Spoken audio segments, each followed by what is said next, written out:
Iran is prepared to launch terrorist attacks inside the United States. That's what U.S. Intelligence Director James Clapper has come to believe.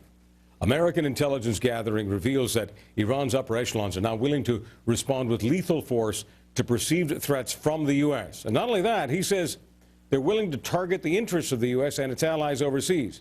Meanwhile, Israel may be working on a preemptive strike against the Iranian regime that wants to blow Israel off the map. Who could blame Israel? So what can those of us in the West do in the meantime? How can the U.S. and Canada protect themselves against terror from Tehran?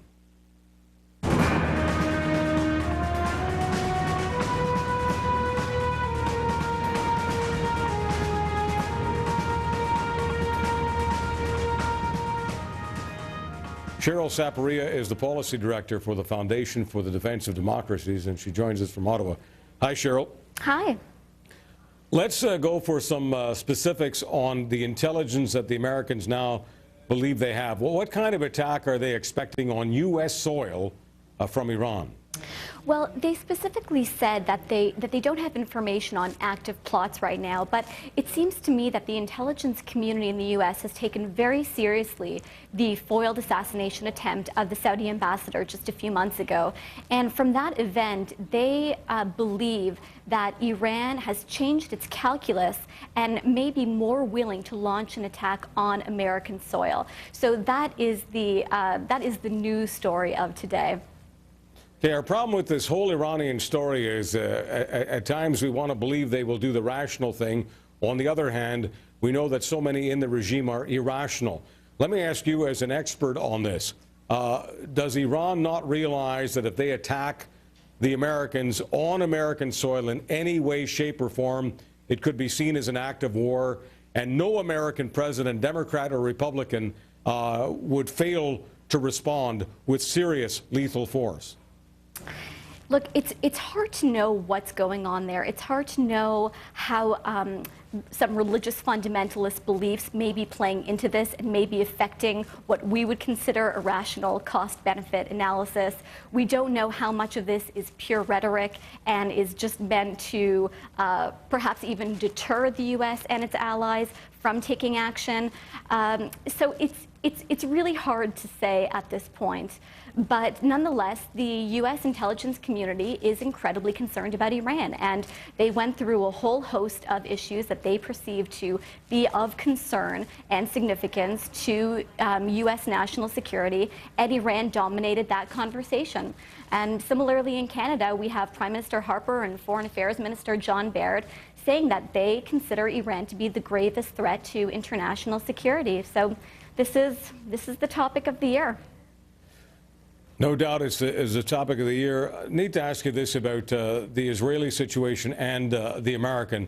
Leon Panetta was on 60 Minutes, and he was in his doomsday plane, the plane that he and the president would be in case of a nuclear conflagration. And in that plane, he was saying to the CBS reporter that things were under control in the sense that they had plenty of time, lead time on knowing when Iran is actually making a bomb deliverable. And if that is the case, there is no doubt that the United States would take action. And while he wouldn't specifically answer the question, would you bomb Iran, he gave the nothing is off the table. So what do you make of Panetta's open position right now?